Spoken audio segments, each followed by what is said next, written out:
अगर अपनी चित्त की वृत्तियों को रोक पाते हैं तो क्या होता है? तब आप अपने स्व में स्थित हो जाते हैं। तदा दृष्टु स्वरूपे अवस्थानम, आप अपने आप में स्थित हो जाते हैं। वहाँ पहुँचने से क्या लाभ होता है? जिस उद्देश्य से आप इस योग अनुशासन की शुरुआत कर रहे हैं वह लाभ हो जाता है। किस उद्देश्य से कर रहे हैं? आनंद प्राप्त करने के लिए, शांति की अवस्था को प्राप्त करने के लिए, जीवन मरण से मुक्ति पाने के लिए।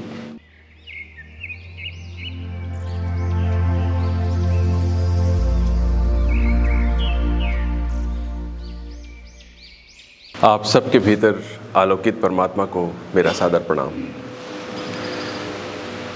हमारी जो श्रृंखला चल रही है पतंजलि योग सूत्र पर, उस पर आगे हम बढ़ते हैं, लेकिन उसके पहले थोड़ा सा रिकैप फिर से कर लेते हैं, क्योंकि हमारी स्मृति यूजुअली भूल जाती है काम की चीज़ों को, तो इसलिए एक बार फिर से रिकैप कर लेते हैं। पहले सूत्र में पतंजलि महर्षि कहते हैं कि आइए इस योग अनुशासन की शुरुआत करते हैं। अभी तक जो भी किया आपने सो किया, अब आइए योग में प्रवेश करते हैं। फिर उन्होंने योग को परिभाषित किया दूसरे सूत्र में, योगस चित्त वृत्ति निरोधा। योग और कुछ नहीं है, चित्त की वृत्तियों का निरोध है। जो भी हलचल हमारे चित्त में होती है उन्हें अगर हम किसी भी तरह से रोक सकें तो योग सिद्ध हुआ समझना चाहिए। फिर तीसरे सूत्र में उन्होंने बताया कि अगर ऐसा कर पाते हैं आप, अगर अपनी चित्त की वृत्तियों को रोक पाते हैं तो क्या होता है? तब आप अपने स्व में स्थित हो जाते हैं। तदा दृष्टु स्वरूपे अवस्थानम, आप अपने आप में स्थित हो जाते हैं। वहाँ पहुँचने से क्या लाभ होता है?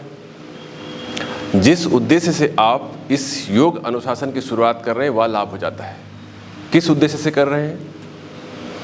आनंद प्राप्त करने के लिए, शांति की अवस्था को प्राप्त करने के लिए, जीवन मरण से मुक्ति पाने के लिए। यही तो उद्देश्य है, उसके अलावा और क्या है? वरना हम यहाँ इकट्ठे ना होते, ना मैं बोल रहा होता, ना आप सुन रहे होते। केवल और केवल आनंद के लिए, सुख की प्राप्ति के लिए, शांति की प्राप्ति के लिए सब उपक्रम चल रहा है, और वो भी ऐसा आनंद, ऐसी शांति जो अक्षय है, जो हमेशा रहने वाली है, जो नित्य रहे, जो खत्म ना हो जाए। क्योंकि इंद्रियों से प्राप्त जो सुख है वो थोड़ी देर में खत्म हो जाता है और फिर से आप दुखी हो जाते हैं या अपनी बेसलाइन स्थिति में पहुंच जाते हैं, आनंद नहीं रह जाता है। तो पतंजलि महर्षि आपको इस योग के जरिए उस अवस्था में पहुंचाने की चेष्टा कर रहे हैं जहां पहुंचकर कुछ और प्राप्त करने को रह नहीं जाता। व्यास मुनि भाष्य में यहीं बीच में कहीं पर कहते हैं, प्राप्तम प्रापणीयम, प्राप्त करने योग्य प्राप्त हो गया, प्राप्त करने योग्य प्राप्त हो गया, प्राप्तम प्रापणीयम, ये उन्होंने प्रयोग किया है। कई बार ऐसा लगता है कि ये बात के लोगों ने कहा होगा, लेकिन जो मूल बातें हैं सब कही जा चुकी हैं, सब कही जा चुकी हैं। अगर आप शास्त्रों को पढ़ेंगे तो आपको लगेगा कि अभी के जो लोग कथावाचक हैं या जो भी जिन्हें आप बहुत माने हुए या पहुँचे हुए संत कहते हैं, उनकी वाणी में जो उद्धृत होता है, जो निकलती है उनकी वाणी से, वो सब पहले कहा जा चुका है। कुछ भी मौलिकता नहीं है। ऐसा लगता है बहुत मौलिक बातें कही जा रही हैं, क्योंकि हमें अनुभव नहीं, इसलिए सब मौलिक मालूम पड़ती है। हमें अनुभव नहीं, हमने कभी शास्त्र पढ़ा नहीं, तो हमें सब मौलिक मालूम पड़ता है जो कही जा रही। लेकिन व्यास भाष्य को पढ़ने पर मालूम पड़ता है कि उन्होंने बहुत पहले कह दिया। अब शायद वो 2500 वर्ष पहले की बात होगी या उससे पहले की बात होगी, ये कहा नहीं जा सकता है, लेकिन ये कही जा चुकी है। तो प्राप्तम प्रापणीयम, जो प्राप्त करने योग्य है, जो आनंद है, जो सुख है, वो मिल जाता है। तो जब चित्त की वृत्तियों का निरोध हो जाता है तो आप अपने स्वरूपस्थ हो जाते हैं, अपने स्वरूप में स्थित हो जाते हैं, और जो प्राप्त करने योग्य है वो प्राप्त हो जाता है। अन्य स्थितियों में क्या होता है? अन्यथा आप वृत्तियों के सदृश स्वयं को मानते जानते हैं। वृत्ति सारूप्यम इतरत्र। तो फिर उसके बाद लोग पूछते हैं, भाई कि तो वृत्तियां कौन सी हैं? तो वृत्तियों के प्रकार बताते हैं कि 5 प्रकार की वृत्तियां हैं, क्लिष्ट और अक्लिष्ट हैं, और 5 जो वृत्तियां हैं उनका उल्लेख करते हैं अगले सूत्र में, प्रमाण, विपर्यय, संकल्प, विकल्प और निद्रा और स्मृति। ये 5 स्मृतियां, 5 वृत्तियां हैं, ठीक है ना। इसके आगे फिर एक एक वृत्ति को अलग अलग बताते हैं कि प्रमाण क्या है, विपर्यय क्या है, विकल्प क्या है, निद्रा क्या है, स्मृति क्या है। सारे का एक एक करके वो बताते चलते हैं कि क्या क्या है ये सब चीज़ें। फिर मन में सवाल जो उठता है उसको पहले से ही पतंजलि मुनि एड्रेस करते चलते हैं, क्योंकि एक बार आपके मन में आ गया कि भाई ये वृत्तियों तो मैंने जान लिया, लेकिन अब कैसे आगे बढ़ें, तो इनका निरोध कैसे हो, ये सवाल उठता है। तो वो कहते हैं कि वैराग्य और अभ्यास से इसको आप रोक सकते हैं। वैराग्य और अभ्यास अपने जीवन में उतारना है। फिर मन में प्रश्न उठता है, तो अभ्यास क्या है, व्हाट इज प्रैक्टिस? तो उसकी परिभाषा में पतंजलि मुनि कहते हैं कि उसमें स्थित होने का बार बार अभ्यास करना, बार बार प्रयत्न करना अभ्यास है। उस अवस्था को प्राप्त करने के लिए बार बार प्रयत्न करना अभ्यास है। फिर मन में प्रश्न उठता है, ये तो अभ्यास भी समझ में आ गया, इसके जरिए हम पहुंच सकते हैं। एक आपने कहा वैराग्य क्या है, तो वैराग्य की परिभाषा देते हुए वो सबसे पहले आपको बताते हैं अपर वैराग्य के बारे में। सुने हुए और देखे हुए विषयों के प्रति नॉन अटैचमेंट, वशीकार नामक चित्त की स्थिति है, उसी का नाम अपर वैराग्य है। जो भी स्थूल चीज़ें हैं उनके प्रति जो राग है उनका खत्म हो जाना अपर वैराग्य है। फिर आपके मन में प्रश्न उठता है, फिर पर वैराग्य क्या है? मतलब अपर है तो पर भी होगा, पर कहें तो परम वैराग्य है basically, which is beyond this upper वैराग्य, परम वैराग्य। तो परम वैराग्य क्या है? जब तीनों गुणों से भी विरक्ति हो जाए, प्रकृति के तीनों गुणों से विरक्ति हो जाए। वो कब होता है? जब आप स्वयं को जान लेते हैं, आत्मबोध होने पर। पुरुष ख्याति शब्द का प्रयोग करते हैं महर्षि पतंजलि। तो जब आप तीनों गुणों से विरक्त हो जाते हैं तब पर वैराग्य फलित होता है ना? बात समझ में आती जा रही है? हम कोशिश कर रहे हैं आनंद में स्थित होने के लिए। आनंद में स्थित होने के लिए चित्त की वृत्तियों का निरोध कर रहे हैं। चित्त की वृत्तियों को निरोध करने के लिए अभ्यास और वैराग्य हमारे जीवन में उतरना चाहिए। वो क्या है अभ्यास वैराग्य? इसकी परिभाषा आपको स्पष्ट रूप से दे दी जाती है। एक एक करके इन सूत्रों को अगर हम जीवन में उतारते चलते हैं तो जहाँ पतंजलि महर्षि आपको पहुँचने की बात कह रहे हैं वहाँ आप पहुँच जाएंगे निश्चित रूप से। इसमें कोई भी संशय नहीं होना चाहिए किसी को। एकदम व्यवहारिक ज्ञान है ये, और विधिवत तरीके से आप पहुँचते हैं जब उस अवस्था में, तो आपके भटकने की, डामाडोल होने की संभावना काफ़ी कम हो जाती है, क्योंकि विधिवत तरीके से आप पहुँचे हैं वहाँ पर। कभी डिविएट भी होंगे तो वापस उन विधियों के जरिए वहाँ पहुँच जाएंगे। बहुत सारे मार्ग हैं आनंद प्राप्ति के, बहुत सारे मार्ग हैं, लेकिन इनका जो मार्ग है महर्षि पतंजलि का, वो बहुत ही सिस्टमेटिक है, एकदम सिस्टमेटिक है। जिसको कुछ भी ज्ञान नहीं है वो केवल महर्षि पतंजलि की वाणी को अक्षरशः मानते हुए उस पर चलना शुरू कर दे तो वहाँ पहुँच जाएगा जहाँ पहुँचने का आश्वासन आपको महर्षि पतंजलि दे रहे हैं। तदा दृष्टु स्वरूपे अवस्थानम, आप अपने स्वरूप में स्थित हो जाएंगे जो कि सच्चिदानंद रूप है। इसलिए आपकी परवस्था, विवस्था, परनिर्भरता आनंद के लिए खत्म हो जाएगी, और जब तक खत्म नहीं होगी तब तक वो परिवर्तनशील होगा, अनित्य नहीं रह जाएगा, है ना? तो तत्परम पुरुष ख्याते गुण वैतृष्णीयम, पुरुष का ज्ञान हो जाने से गुणों की तृष्णा भी सर्वथा निवृत्त हो जाती है, वह पर वैराग्य है। गुणों की तृष्णा भी सर्वथा निवृत्त हो जाती है। पहले तो देखे हुए और सुने हुए चीज़ों की तृष्णा खत्म होनी चाहिए, वो पहला स्टेप है। वहीं फेल हो जाते हैं बहुत सारे लोग, तो बहुत सारे लोग वहीं फेल हो जाते हैं। बहुत सारे लोग उसको क्रॉस करते हैं तो आत्मबोध से वंचित रह जाते हैं। फिर वो केवल ऊपरी ऊपरी तृष्णा रहित करने की कोशिश में लगे रहते हैं स्वयं को। वहाँ द्वंद्व चलता रहता है। द्वंद्व खत्म हो जाएगा जब आपको आत्मबोध हो जाएगा। तो पुरुष का ज्ञान हो जाने से गुणों की तृष्णा भी सर्वथा निवृत्त हो जाती है। तो आत्मबोध बहुत ही महत्वपूर्ण बात हो जाती है, और हमारी संस्था है ये इसी दिशा में मुख्य रूप से काम करती है। लेकिन वो अंतिम बात नहीं है।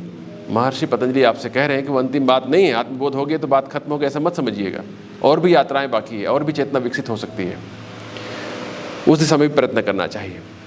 अगर आपके पास जीवन है, समय है, ऊर्जा है, और आप आत्मस्थ हो चुके हैं अभी, तो आपको उस दिशा में और प्रयत्न करना चाहिए, ताकि समय रहते आप इसी जीवन में ही चेतना की और उच्चतर अवस्था को प्राप्त कर सकें। इसके बाद बहुत ही इम्पॉर्टेंट सूत्र आता है, 17वां सूत्र। वितर्क विचार आनंद अस्मिता अनुगमात् संप्रज्ञातः। वितर्क विचार आनंद और अस्मिता के क्रम से चलकर संप्रज्ञात समाधि सिद्ध होती है।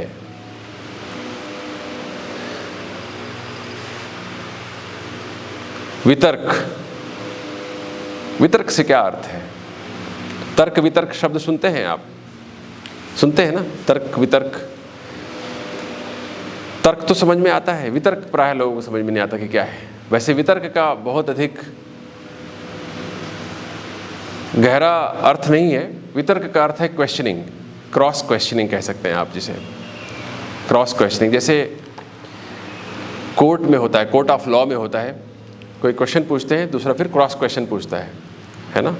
जो दूसरा होता है आपका वकील होता है, वो अगले पक्ष का वो आपसे क्रॉस क्वेश्चनिंग करता है।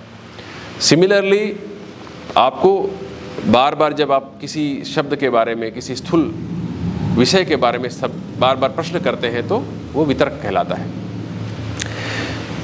तो वितर्क विचार आनंद और अस्मिता के क्रम से संप्रज्ञात समाधि सिद्ध होती है।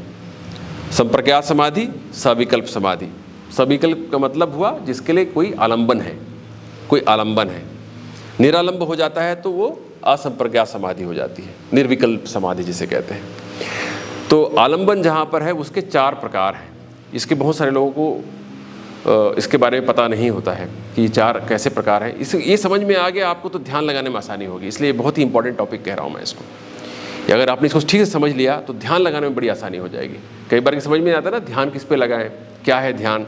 तो अगर आपने इस सूत्र को ठीक से समझ लिया तो ध्यान बहुत अच्छे से समझ में आ जाएगा आपको।